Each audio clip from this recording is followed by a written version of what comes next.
It's always a really funny moment when you are gathering research for a deep Oh dive. yeah, digging through the endless PDFs. Right, exactly. You pull together these massive stacks of articles and data sets and financial filings, and then right in the middle of all that serious financial literature, you find a couple of pages that just say, performing security verification, please verify you are not a bot. Ah, yes.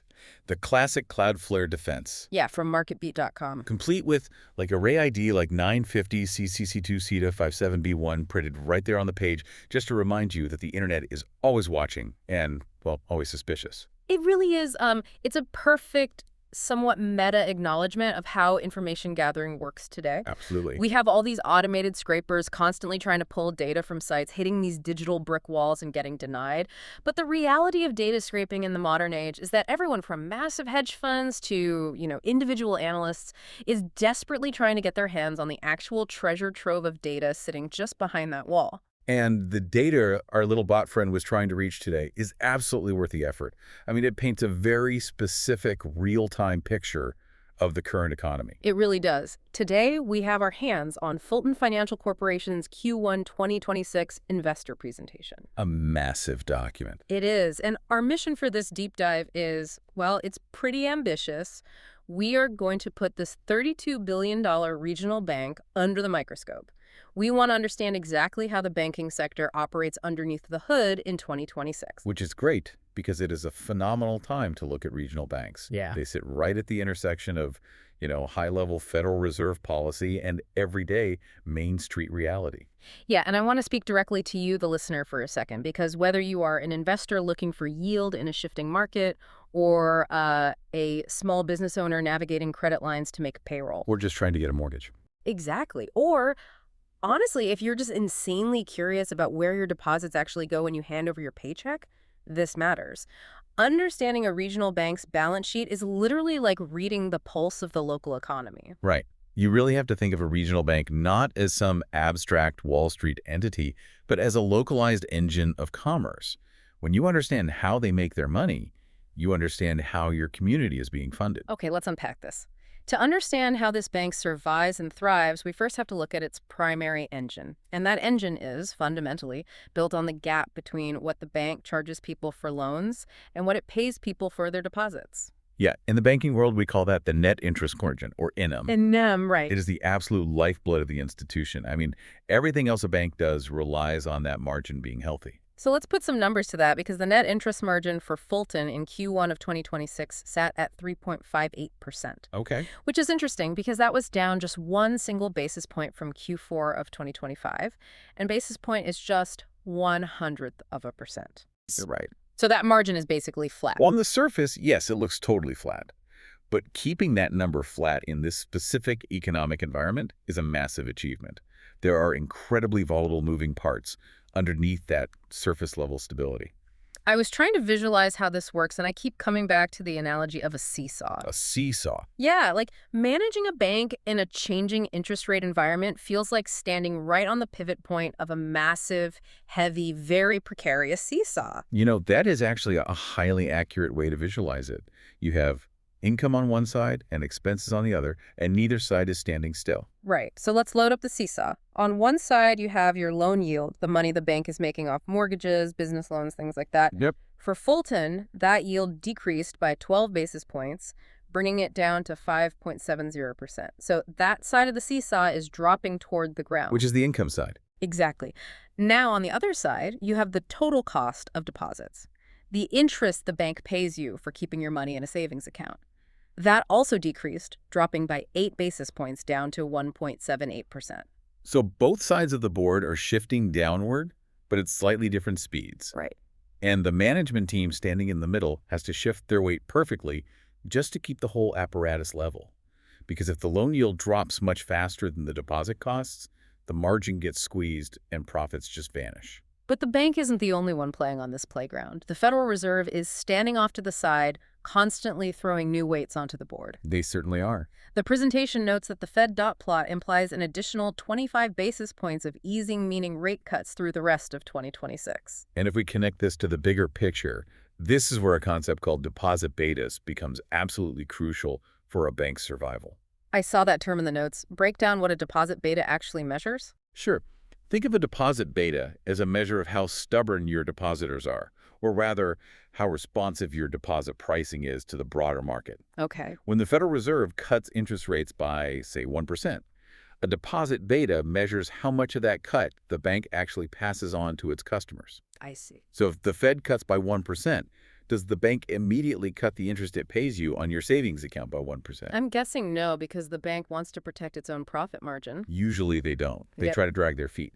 And what stands out in this source material is Fulton's historical track record here. How so? The presentation highlights their discipline during the 2007 to 2011 easing cycle. Back then, they managed deposit costs to a 42% beta in a high-rate environment.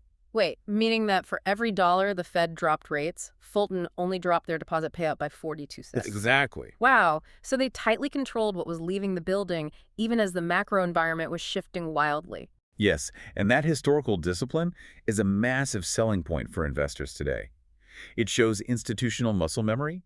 They have navigated a falling rate environment before, and they know how to balance on that seesaw without letting their profit margins slam into the dirt. But they aren't just relying on good balance and muscle memory. The presentation shows they have bolted some serious shock absorbers onto this seesaw. Right, the derivatives. And here is where I have to admit some confusion, because the deck mentions they have over $3 billion in receive fixed swaps, floors, and collars. Lots of jargon there. Yeah, I know those are financial derivatives, but how exactly does a collar act as a shock absorber here? Let's strip away the Wall Street jargon. All of those instruments, swaps, floors, collars, are essentially complex insurance policies against interest rate movements. Okay. Let's take a receive fixed swap as an example. The bank agrees to trade variable rate payments for fixed rate payments with another financial institution. So they swap the risk. Exactly. If the Fed cuts rates drastically, the income Fulton makes from its regular variable rate loans will drop. But because of that swap, they are receiving a guaranteed fixed stream of income from their insurance partner. Ah, so it artificially props up their income even if the broader market rates are falling. Spot on. And a floor does exactly what it sounds like. It sets a hard basement on how low their yield can go. Correct. By locking in over $3 billion of these derivatives, management has effectively put guardrails on the seesaw. Which brings up a fascinating pivot. Because no matter how many guardrails or shock absorbers you install, the interest rate seesaw is still tied to the whims of the Federal Reserve. Always. It's inherently volatile. To truly stabilize, a bank needs a totally separate safety net. And that leads us to how banks make money outside of interest. Non-interest income. Yes. It is the holy grail for modern banking stability because it relies on fees rather than unpredictable market rates. And Fulton seems to be firing on all cylinders here. The data shows non-interest income accounts for over 20% of their total revenue. That's a solid chunk. It is, but when you dig into the breakdown of those fees, there is an absolute star player, and that's wealth management. Oh, wealth management is perhaps the most beautiful business model you can bolt onto a traditional regional bank. The numbers certainly back that up. They have over $17 billion in assets under management and administration, and they've seen consistent, steady growth, about 9% year over year for the last 5 years. Which is incredibly healthy. Yeah, but the statistic that really jumped out at me is that over 85% of this wealth management revenue is recurring income. Why is that specific detail so critical? Well, think about the difference in effort. A commercial loan officer has to go out, hunt down a business that needs capital, underwrite the loan, close the deal, and then collect the origination fee. Sounds exhausting. It is. It is a massive amount of work for a one-time fee, and then they have to start hunting all over again. Right. Wealth management is entirely different. Because it's sticky. Yes. Once a client brings their retirement portfolio or business assets to the bank charges a percentage fee, say 1% every single year, just for managing and growing that money. So while the loan officers are out there fighting the daily battle of the interest rate seesaw, the wealth management division is quietly, predictably generating massive fees month after month, quarter after quarter. Exactly. It creates a stabilizing bedrock for the entire earnings profile of the corporation. Okay, so they have this great recurring revenue coming in the front door, but making money is only half the equation. Right, you have to keep it. Yeah, if you are bleeding cash out the back door on bloated operations, that fee income doesn't matter at all. How are they controlling their internal costs? We look at a metric called the efficiency ratio for that. and Fulton's came in at an incredibly lean 56.7%. To give some context to that number, anything under 60% in regional banking is generally considered quite good, Oh, right? very good, yes. An efficiency ratio of 56.7% literally means it costs the bank roughly 57 cents to generate a dollar of revenue. And the source notes they got there because their operating non-interest expense dropped by $12.7 million linked quarter. And just to clarify the terminology there for anyone listening, linked quarter simply means comparing the first quarter of 2026 directly to the final quarter of 2025. Ah, okay. So in just 3 months, they managed to slice nearly $13 million in operational costs. But this is where I really need to push back on the narrative. Okay, let's hear it. Because when you look at the primary driver for this $13 million cost reduction, it wasn't some magical new AI software taking over back office tasks. Nope, it wasn't. And it wasn't from closing down a bunch of empty buildings. The presentation explicitly states the drop was primarily driven by a decrease in employee incentive compensation. Yeah. Basically, they slashed employee bonuses. It is a very sharp observation, and it highlights a major point of friction in the industry. I mean, cutting bonuses makes that short-term efficiency ratio look absolutely fantastic on a slide deck for Wall Street analysts. But is that a sustainable long-term strategy? That's the big question. Throughout this entire presentation, Fulton claims customer intimacy is their main differentiator in a crowded market. They pride themselves on having over 3,300 team members deeply embedded in their communities. Doesn't cutting their incentives risk burning out the exact workforce that provides that intimacy? That tension strikes at the absolute core of publicly traded regional banking. You have management trying to serve two very demanding, very different masters. The shareholders and the employees. Exactly. On one hand, management absolutely has to generate financial results for shareholders. And to their credit, they did. They delivered $99.7 million in operating net income. The presentation notes that translates to 55 cents of diluted earnings per share. And for anyone unfamiliar, diluted earnings per share just means taking the total profit and dividing it by every possible share of stock out there. Including stock options that haven't been exercised yet. Right. It's the most conservative way to measure profitability. And investors love to see strong earnings per share driven by a lean efficiency ratio. It makes the stock attractive. Yeah. But you are pointing out the risk on the other side of the ledger. Right. Banking at the regional level is ultimately a relationship business. It's totally built on trust. Exactly. It relies entirely on the individual banker. If your top commercial loan officer or your best wealth manager feels undervalued because their incentive compensation was slashed, they are going to leave. And take their clients with them. Oh, almost always. In regional banking, when a good banker walks across the street to work for a competitor, their portfolio of clients almost always follows them out the door. Wow. The local car wash owner doesn't care about the bank's logo. They care about the banker who knows their business. Yeah. So trimming incentive compensation is a lever management can pull to protect earnings in a tricky quarter, but it is a lever that comes with a very real risk of destroying long-term value if it becomes a permanent strategy. It's an incredibly delicate tightrope walk, which makes their next strategic move even more fascinating to me. The growth strategy. Yeah, because once you've stabilized your core interest engine and you've built your safety net of fee income and you've trimmed your operational costs, what is the next destination? You have to grow. You have to scale up. And here is where it gets really interesting. You look at the landscape of regional banking today, and it is basically a giant game of Pac-Man. It's an environment of eat or be eaten. Consolidation is the absolute driving force in the industry right now. Because of the costs. Yes.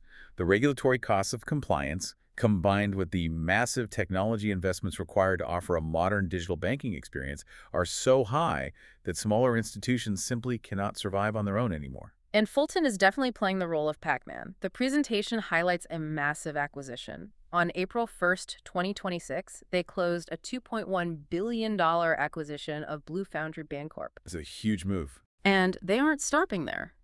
The deck notes they operate in a target-rich market with over 40 in-market banking institutions that fit their specific criteria for mergers and acquisitions. This isn't a new strategy for them either. They have been quietly executing this for years. They've acquired 5 different wealth management firms just since 2018. Really? Yeah, it is a very deliberate, methodical strategy to build scale. I saw they just closed the Blue Foundry deal, but the presentation mentions a systems conversion plan for the third quarter. How does a bank actually prepare to swallow a $2 billion institution?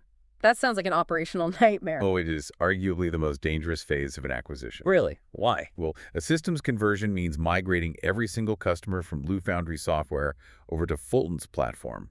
We are talking about changing routing numbers, issuing new debit cards, merging online banking portals, and retraining hundreds of tellers. Oh, wow. If the mobile app goes down for 2 days during that transition, customers panic and leave. So they have to execute perfectly. And you can see their ambition reflected in their 2026 operating guidance. They are projecting their net interest income to hit somewhere between $1.120 and $1.140 billion for the year. Ambitious numbers. Very. But growth isn't free, and it certainly isn't without risk. That same operating guidance expects $55 to $75 million in provision for credit losses, meaning as they grow their loan book, they fully expect tens of millions of dollars of those loans to go bad. What's fascinating here is how the conservative risk management side of the bank actually enables the aggressive growth side of the bank. Wait, break that down for us. How does expecting losses help you grow? You can only play the Pac-Man growth game if your own foundation is bulletproof. When a bank wants to acquire another bank, regulators scrutinize every inch of the acquirer's balance sheet. Making sure they can handle it. Right? If a regulator looks at your bank and sees a shaky foundation or reckless lending, they will never approve the merger. You have to prove to the government that you can safely digest what you were trying to eat. Okay, so let's look at the numbers. What makes Fulton's foundation secure enough to convince regulators they can safely swallow a $2.1 billion bank like Blue Foundry?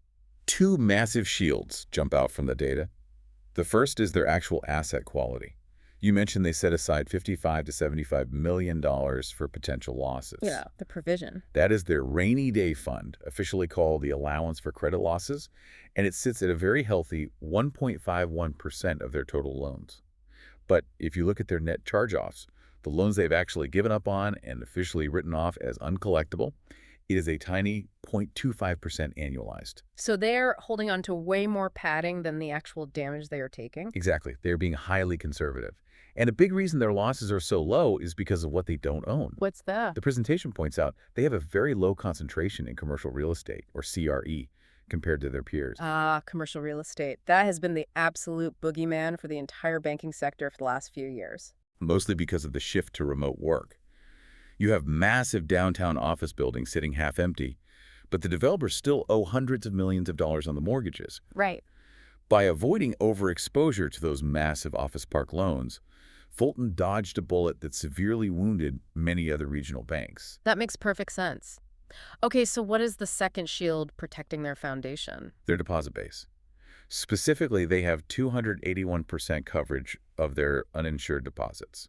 Let me translate that, because it is a vital concept, especially after we saw banks like Silicon Valley Bank collapse a few years ago due to bank runs. Yes, very important. Uninsured deposits are the accounts holding more than the $250,000 FDIC limit. If those wealthy clients or large businesses suddenly panic and demand all their cash tomorrow, Fulton has enough highly liquid assets on hand to pay them out nearly 3 times over. Which represents an incredibly high level of liquidity. When you combine that liquidity with their low loan losses, you get what the industry calls a fortress balance sheet. A fortress. I like that. And that fortress is what gives them the regulatory permission and the financial confidence to be aggressive, to go out and acquire Blue Foundry, and to target those other 40 institutions. So what does this all mean? When we zoom out from the basis points, the efficiency ratios, and the swap derivatives, why does this truly matter to you, the listener? It's a great question to step back and ask. It matters because regional banks operating roughly 200 financial centers across Pennsylvania, New Jersey, Maryland, Delaware, and Virginia are the actual arteries of the real economy. They are the ones sitting in a room deciding who gets the capital to build the new manufacturing facility, which family gets the mortgage to buy their first home, and, which local restaurant survives a tough winter quarter. Their choices dictate the trajectory of community growth. And you see them explicitly leaning into that responsibility in the presentation. Right, the Fulton Forward Initiative. Yeah, which focuses on community development. And they proudly note they maintain an outstanding rating under the Community Reinvestment Act. They are actively trying to demonstrate that their financial success translates directly to community success. However, that brings up a really compelling tension, and it's a thought I think is worth leaving the listener to ponder long after we wrap up here. Oh, I love a good lingering question. Let's hear it. The source knows a very specific, sort of quiet metric. Fulton has actively reduced its physical financial center infrastructure over the last 10 years. Okay. By strategically closing down local branches, they've driven the average deposits per physical center to over $100 million.